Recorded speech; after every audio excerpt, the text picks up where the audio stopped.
Tiago 4. Tiago 4. Vamos lá. Tiago 4:1. De onde procedem guerras e contendas que há entre vós? De onde, senão dos prazeres que militam na vossa carne? Cobiçais e nada tendes, matais e invejais e nada podeis obter. Viveis a lutar e a fazer guerras, nada tendes porque não pedis. Pedis e não recebeis, porque pedis mal, para esbanjardes em vossos prazeres. Pai, essa é a tua palavra, que ela seja rema nas nossas vidas essa manhã, seja resposta, refrigério, cura, doutrina, direção, discernimento, libertação e salvação. Em teu nome, amém. Pode sentar, querido. Querido, talvez você não tenha a lâmpada mágica que esse moço da piada tinha, mas eu quero te informar, tanto você que faz parte dessa comunidade, quanto você que nos visita pela primeira, segunda, terceira vez, que você tem acesso a algo muito melhor, muito mais poderoso, muito mais espetacular que um gênio da lâmpada. Você tem o próprio Deus. Deus, ele é todo poderoso. Deus é capaz de, do nada, criar todas as coisas. Então, ele é muito melhor que um gênio da lâmpada. Então, você pode pedir coisas a Deus. E ele pode, se for a vontade dele, tornar isso realidade. Então, eu queria fazer um exercício com vocês agora, né? Eu sou professor, vou fazer um exercício. Se você tiver um papel e uma caneta, você vai escrever. Se você não tiver, você vai só fazer um exercício de imaginação. Vamos supor que, ao invés do gênio, o próprio Deus aparecesse diante de você nessa manhã e falasse assim: filho, pode me pedir 3 coisas, qualquer pedido. Você tem direito a 3 pedidos, onde você pode pedir qualquer coisa. Eu queria que você, que tem papel e caneta, escrevesse de uma forma bem objetiva quais seriam os seus 3 pedidos. Se você não tem papel e caneta, eu vou te dar um segundo para você pensar assim: o que eu pediria? Se Deus aparecesse diante de mim e eu tivesse a oportunidade de pedir 3 coisas para Deus, que Ele fala assim: pede que eu vou fazer, o que eu pediria? O que você pediria? Não vou provocá-lo, eu quero que você pense e escreva, né? 1, 2, 3. 3 pedidos.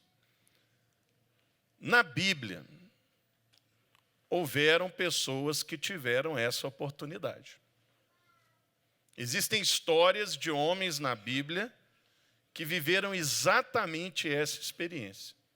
Deus apareceu para eles, apareceu diante deles e lhes deu a oportunidade de pedir qualquer coisa.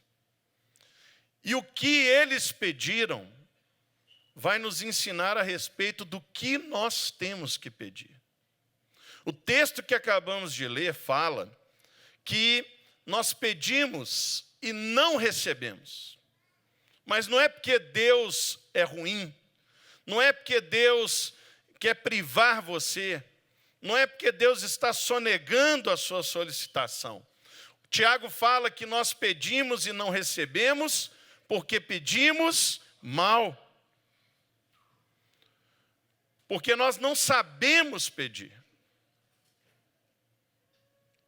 Talvez você está orando há tanto tempo por alguma demanda, talvez ela está aí no papel, você está escrevendo ela agora, talvez você já pensou nos 3 pedidos, coisas que você está há muito tempo clamando, chorando lágrimas de sangue, estourando os 2 joelhos no chão pedindo, e Deus não concede.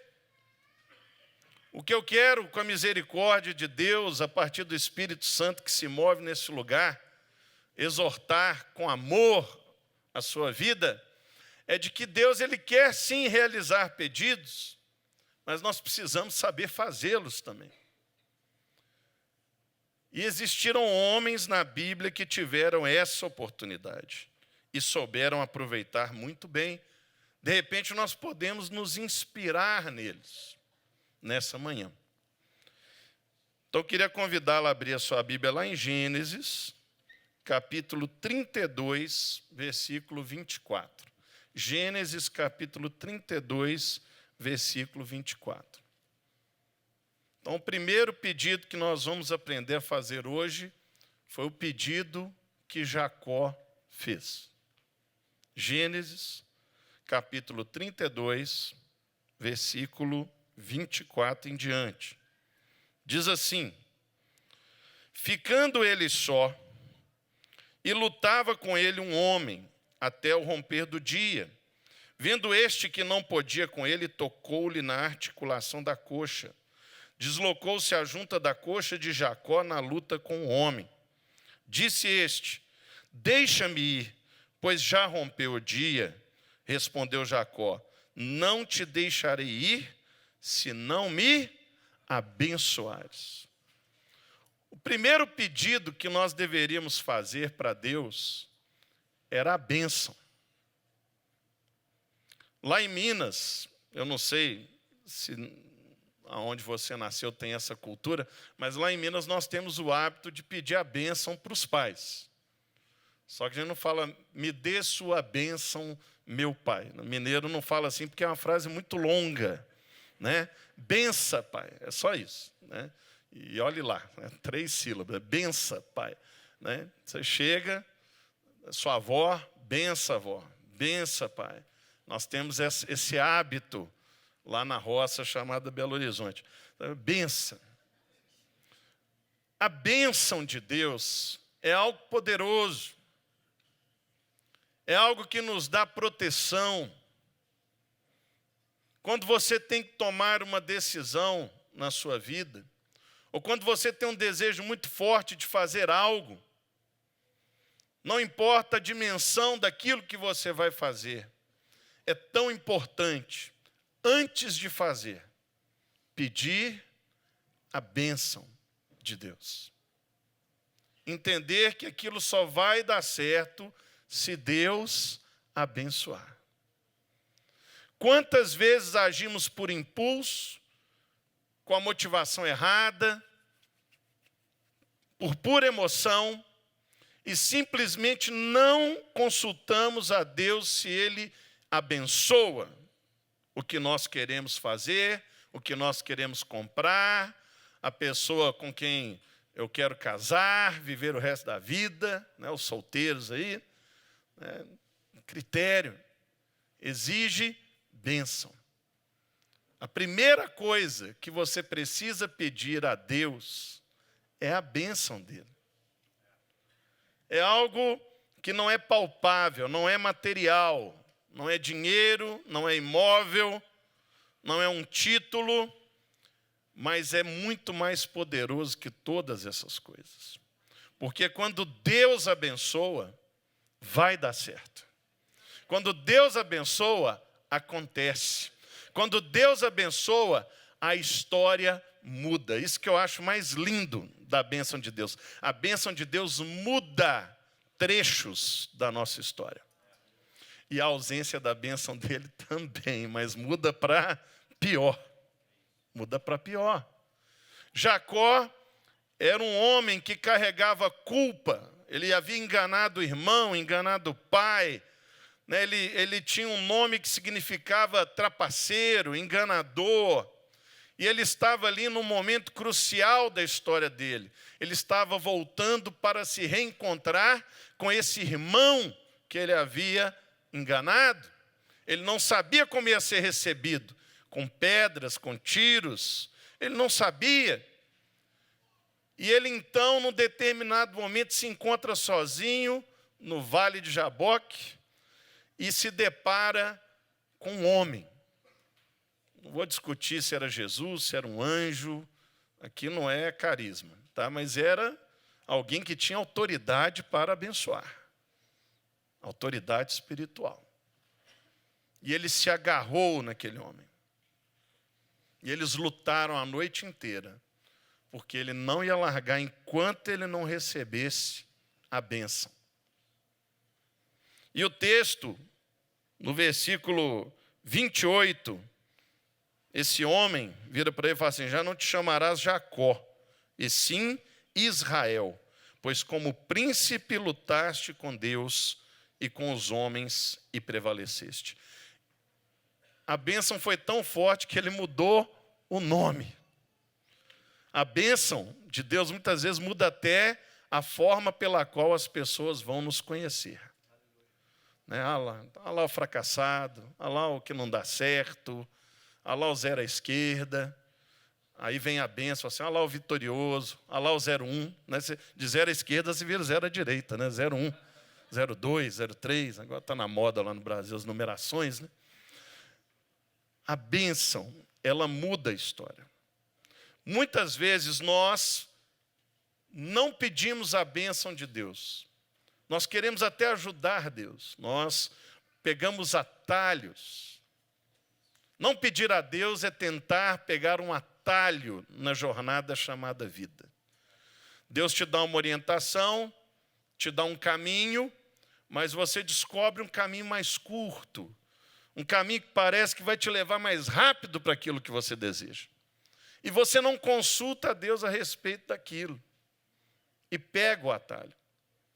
Mas uma coisa que eu aprendi da pior maneira com a vida é pedagógica mesmo, ela ensina muito. A vida é pedagógica. É que toda vez que um crente pega um atalho, o caminho fica mais longe. O caminho fica mais longe. Toda vez que nós abdicamos da bênção de Deus e tentamos pegar um atalho no caminho que Ele estabeleceu, fica mais longe. Quer ver? Vinícius Daniel Zulato, por favor. Vinícius Daniel Zulato, essa figura pitoresca, de baixa estatura. Caminhamos algumas jardas no Brasil, longas jardas, muitos touchdowns.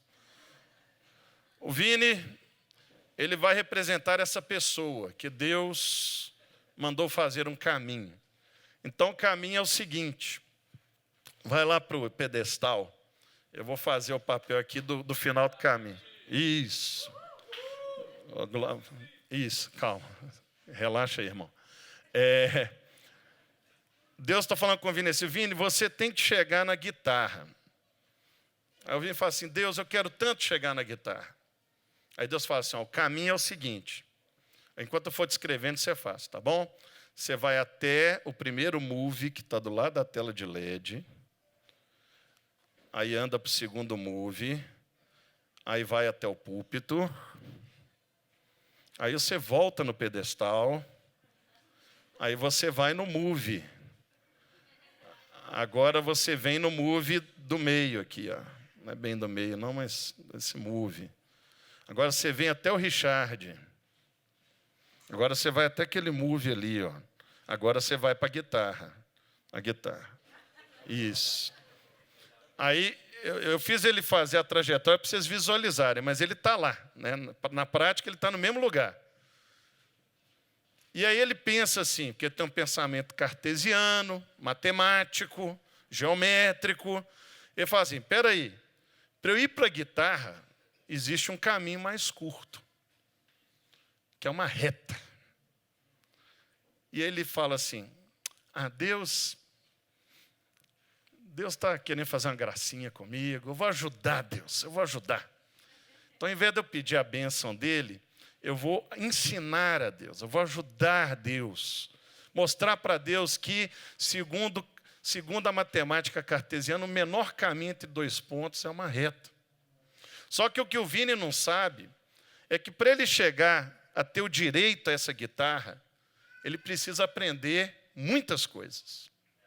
Muitas coisas. Para ele dar valor. Ele quer tanto essa guitarra. Ele precisa aprender a tocar. Ele precisa aprender que ele tem que tocar coisas para Deus. Ele precisa aprender que Deus tem que aparecer mais do que ele na guitarra. E isso tudo é esse caminho aparentemente mais longo, que é o caminho do tratamento, do caráter. Se ele fizer o caminho curto, ele vai cair. Só que Deus ama tanto o Vini, que aí o Vini começa a vir numa linha reta, e aí Deus vê a ovelhinha dele, que se ele chegar aqui, vai morrer. Então, o que ele faz? Ele derruba o Vini no meio do caminho. Ele vira assim, olha para ele, lembra da igreja de Éfeso, lá em Apocalipse, assim, Algo eu tenho contra vós. Perdeste o primeiro amor. Aí o que Jesus fala para a igreja de Éfeso? O que ela tem que fazer? Volta. Olha por que o atalho faz o caminho ficar mais longo.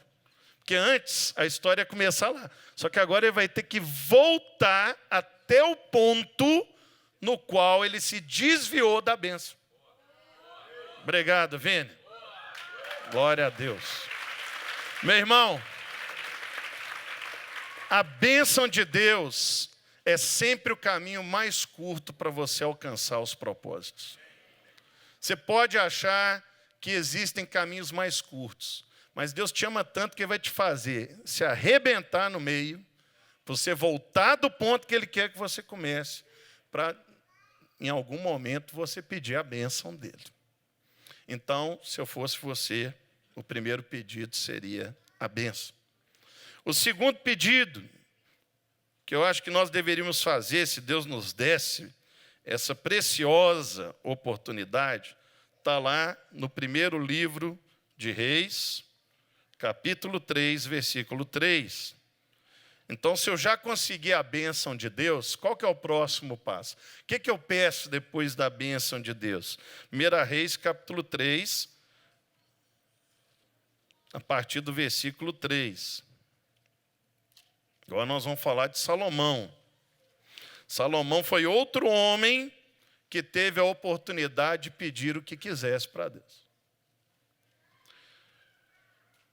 1 Reis, capítulo 3, versículo 3 em diante, diz assim: Salomão amava ao Senhor, andando nos preceitos de Davi, seu pai. Porém, sacrificava ainda nos altos e queimava incenso. Foi o rei a Gibeão para lá sacrificar, porque era o alto maior. Ofereceu 1000 holocaustos Salomão naquele altar. Em Gibeão apareceu o Senhor a Salomão de noite em sonhos. Disse-lhe Deus: pede o que queres que eu te dê. Respondeu Salomão: de grande benevolência usaste com teu servo Davi, meu pai, porque ele andou contigo em fidelidade, em justiça e em retidão de coração perante a tua face. Mantiveste-lhe esta grande benevolência e lhe deste um filho que se assenta no seu trono, como hoje se vê. Agora, pois, ó Senhor meu Deus, tu fizeste reinar teu servo em lugar de Davi, meu pai. Não passo de uma criança, não sei como conduzir-me. Teu servo está no meio do teu povo que elegeste, povo grande, tão numeroso que não se pode contar.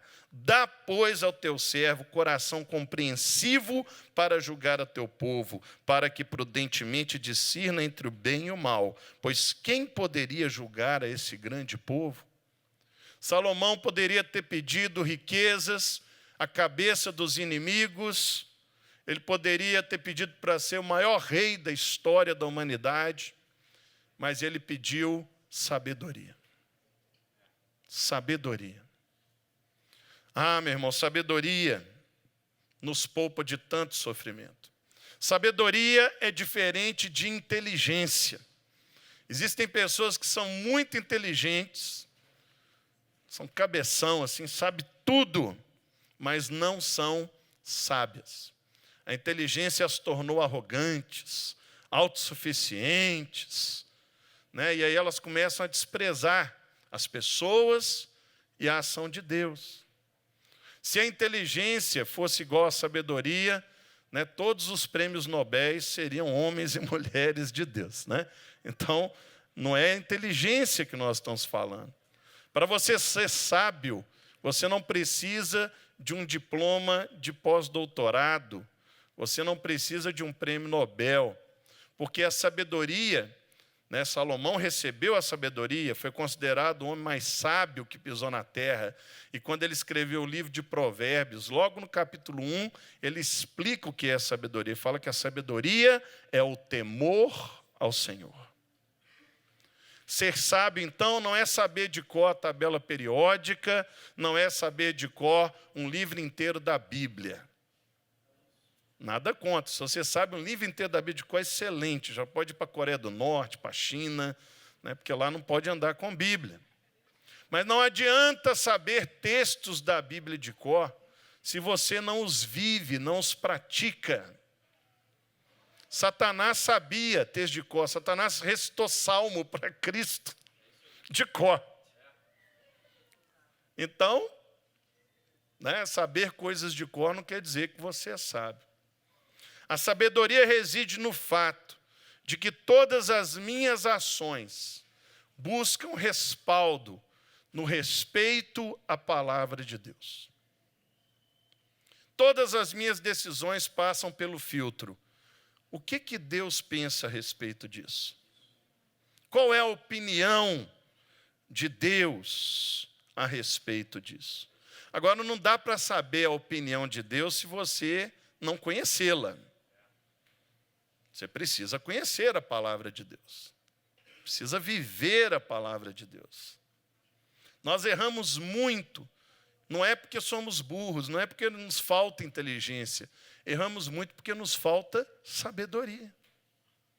A sabedoria nos pouparia de muitos sofrimentos, de muitas repetições. Muitas repetições. Muitas tentativas, erro. É possível acertar de primeira, sabia? Se você conhecer a vontade de Deus. Ela é boa, ela é perfeita, ela é agradável. Romanos 12:2. Mas você precisa renovar a sua mente. É o que Paulo fala aos Romanos no capítulo 12, versículo 2 da carta aos Romanos. Olha, você precisa manter a sua mente fresca. O mundo o tempo todo tenta conformar a nossa mente segundo os valores do mundo. E se nós não nos alimentarmos diariamente da palavra do Senhor, não tem como temer a Deus. Temor ao Senhor não é medo. A palavra temor não significa medo, significa honra, respeito. A pessoa sábia, ela sabe a vontade de Deus e respeita essa vontade. Ela sabe o que Deus quer que ela faça. E ela faz, não como obrigação, não como um peso, mas como uma honra.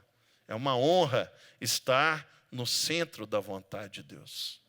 Por isso a sabedoria é tão fundamental, tão indispensável na vida do cristão. Para que nos momentos em que a bênção foi concedida, você consiga executá-la plenamente. Deus já te abençoou para fazer esse projeto que você está orando. Agora você vai pedir sabedoria para Ele, para você executar o projeto. Vocês estão entendendo o processo? Uma coisa está ligada à outra. A bênção, a sabedoria. E aí você teme ao Senhor. Quem teme ao Senhor não peca deliberadamente. Peca acidentalmente. Mas não peca por querer. Peca sem querer. Por quê? Porque respeita a palavra de Deus. A bênção, sabedoria, e qual que seria o terceiro pedido? O terceiro pedido está no próximo livro. Segundo livro de Reis, capítulo 2, versículo 9. Jacó pediu a bênção, Salomão pediu sabedoria, e agora nós vamos ver o que Eliseu pediu, quando teve a mesma oportunidade. 2 Reis 2, 9. Havendo eles passado, Elias disse a Eliseu: pede-me o que queres que eu te faça, antes que seja tomado de ti. Disse Eliseu: peço-te que me toque por herança, porção dobrada do teu espírito. Não basta ter a bênção e agir com a sabedoria se você não tiver a unção dobrada do Espírito Santo. Eu fico imaginando que Eliseu ele andou muito com Elias. Talvez tenha sido a pessoa que caminhou mais perto de Elias. E Elias certamente era um profeta extraordinário. O pouco da história que conhecemos de Elias, até meteorologista ele controlava. Ele não falava o que ia acontecer. Ele orava, parava de chover. Ele orava, voltava a chover. Ele falava com reis.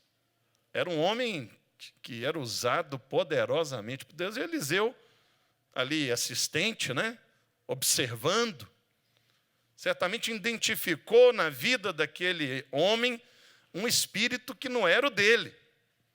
Um espírito que só se tornou disponível a todo mundo muito tempo depois, no dia de Pentecostes.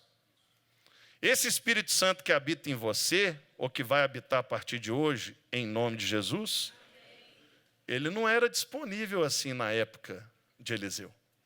Eram poucas pessoas, pessoas específicas, que recebiam esse Espírito, o Espírito Santo, sobre a vida delas, para serem usadas para propósitos específicos e cruciais na caminhada da história do povo de Israel até o dia de Pentecostes, quando esse Espírito se tornou disponível para todos os que receberem, né, e crerem. Mas naquela época não era assim. Eliseu sabia que havia algo em Elias que era escasso na época. E quando Elias deu a oportunidade para ele pedir alguma coisa, ele não pensou em outra coisa. Eu quero isso que tem em você, mas como eu sou uma pessoa humilde, pouco ambiciosa, eu quero o dobro. Eu quero o dobro. Aqui em Lagoinha, um dos vários lemas do pastor Márcio é o mínimo é o dobro, né? Eu quero o dobro. Esse espírito que age através da sua vida, eu quero o dobro. Elias já sabia com uma certa antecedência que ele seria transladado. Isso fica muito claro nesse capítulo mesmo, no versículo 1. E ele andava sempre com um grupo de profetas. Tinha uma galera que andava com ele, atrás dele. E já havia assim, um burburinho de que a hora estava chegando. Então, ele foi para a cidade de Betel e virou para Eliseu e falou assim: Eliseu, é o seguinte, daqui para frente nós vamos nos separar. Você fica aqui e eu vou embora. Eliseu falou assim: não, eu vou com você. Nada vai me descolar de você. Porque ele sabia o que ia acontecer com Elias. E aí Elias então foi para Jericó. E aí quando ele chegou em Jericó, ele falou com Eliseu: ó, tá bom, você já andou mais um pouquinho comigo, né? Foi uma maravilha, uma beleza. Agora você fica aqui que eu vou embora. Eliseu falou assim: não. E assim como Eliseu, ia ficando um grupo de profetas, ia diminuindo, ia ficando. Por fim, Elias foi para o Jordão.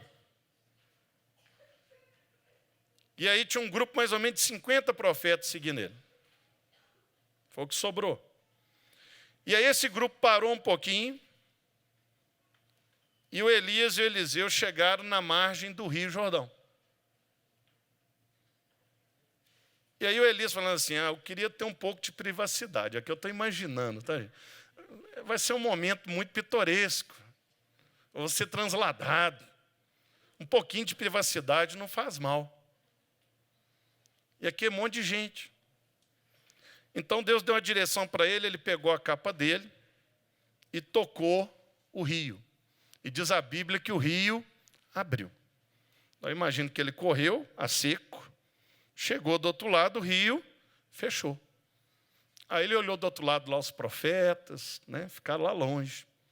E aí, de repente, ele virou para trás para ir, aí, puf, Eliseu estava lá. Eliseu pegou uns 100 metros rasos, assim, tipo Usain Bolt. Puf. Os outros profetas não tiveram a mesma percepção. Ele estava mais esperto. E aí que eu imagino esse versículo 2,9, tipo assim, Elias, tá bom, o que você quer, Elias? O que você quer? Pede o que você quer. Logo. Você quer alguma coisa, não é possível, você não larga do meu pé. Me deixa ficar sozinho para Deus me levar. Deus precisou mandar uma carruagem para separar os dois, assim, né? E aí, então, Eliseu foi transladado, mas a capa dele caiu. Elias, perdão, foi transladado e a capa dele caiu. Aí Eliseu, então, pegou a capa e voltou. Ele não sabia se o pedido dele havia sido concedido. Ele não sabia. Se você ler os versículos adiante, o texto fala que os profetas estavam do outro lado do rio olhando para ele. Assim, trouxa. Quis atravessar, agora vai ter que se molhar todo para voltar. Se deu mal, o nome dele vai mudar, vai deixar de ser Eliseu, vai ser Silas. Se lascou. Ficaram lá olhando. E aí Eliseu pensou assim, será que o meu desejo se realizou? Será que a unção do Espírito Santo que estava sobre Elias veio de forma dobrada sobre a minha vida? E diz a Bíblia, então, que ele tem uma ideia brilhante. Ele vai fazer, então, meu primeiro milagre vai ser o último milagre de Elias. É a prova dos 9. Para ver se realmente o desejo foi concedido. E aí é por isso que ele pergunta assim, onde está o Deus de Elias? Ele pergunta isso. Versículo adiante. E aí ele coloca a capa no rio e o rio abre de novo. Então o primeiro milagre de Eliseu foi o último milagre de Elias. E aí quando ele atravessa seco, os profetas, né, que estavam esperando que ele ia nadar e tal, aí eles falaram assim, verdadeiramente o Espírito que estava em Elias está sobre Eliseu. Glória a Deus. Aleluia. E se você tem alguma dúvida a respeito da unção dobrada, aí vale um exercício, assim. É um exercício quase que infantil que eu faço, né? Isso não é doutrina, mas quando você conta na Bíblia, assim, de uma forma bem leve, né? Quantos milagres de Elias estão registrados na Bíblia? São 7. Aí você vai e começa a contar o do Eliseu, né? A capa no rio, o machado flutuou, ressuscitou fulano. Você vai contando, dá 13. Aí você fala assim, puxa vida, custava nada o autor do livro de Reis fazer o registro de mais um. Para ficar assim, para quando chegar o dia que eu estivesse aqui em Orlando, falar assim, foi o dobro, é 7, 14. Não, é 7, 13. Mas, meu irmão, se você ler mais um pouquinho, você lê assim, Eliseu morreu, então acabou, 13. Mas se você ler mais um pouquinho, tem uma hora lá que tem uns judeus querendo enterrar um sujeito que morreu, e aí chega um exército inimigo, eles ficam assustados, assim, joga ele naquela cova ali, ó. E era a cova de Eliseu. Aí na hora que o cadáver encosta nos ossos de Eliseu, ele, ressuscita. Para dar o 14º, para não ter dúvida nenhuma que a unção foi o dobro. O dobro é o mínimo na vida de vocês. Vamos ficar de pé em nome de Jesus. Meu irmão, eu não sei o que você escreveu nesse papel ou o que você pensou no início dessa palavra. Queria até te convidar a fechar os seus olhos e curvar a sua cabeça. Eu não sei o que você colocou na sua lista, mas eu te garanto que se tiver faltando a bênção nessa lista, que se tiver faltando sabedoria, se tiver faltando a unção dobrada do Espírito, eu te garanto que essa lista não é a melhor lista que você poderia ter. Mas eu quero te encorajar essa manhã a mudar a sua lista de pedidos diante do Senhor. Deus quer abençoar os seus projetos, te dar sabedoria para executá-los e poder do Espírito Santo para testemunhá-los. É a vontade dele. Por isso eu te desafio essa manhã a repensar o que você tem pedido ao Senhor. Talvez Deus não concedeu ainda porque você não pediu antes a bênção, porque você não agiu com sabedoria, porque você não está deixando o Espírito Santo que habita em você, que hoje está disponível, se mover em função disso. e por isso você está sendo privado da realização de cada um desses pedidos. Mas existe um pedido especial para um grupo de pessoas que está aqui essa manhã. Talvez você está nos visitando pela primeira vez, ou talvez você já venha aqui há pouco tempo, não está envolvido ainda nessa igreja, e você tem tantos pedidos no coração para o Senhor, mas o que você precisa pedir essa manhã é que Ele entre no seu coração, ou que você se reconcilie com Ele, que você volte aos caminhos do Senhor. Talvez o que precisa ser pedido primeiro hoje na sua vida é: eu preciso do Senhor Jesus. Eu preciso do Senhor Jesus na minha vida. Eu preciso do Senhor. E por isso eu quero orar por você essa manhã. Você que está nos visitando, você que está vindo aqui há pouco tempo e ainda não se decidiu sobre se envolver, sobre fazer parte. Você que está frio, afastado dos caminhos do Senhor. Hoje é o dia de você pedir a Ele: Senhor, me dá a Tua bênção de novo. Me dá sabedoria, me dá o Teu Espírito Santo.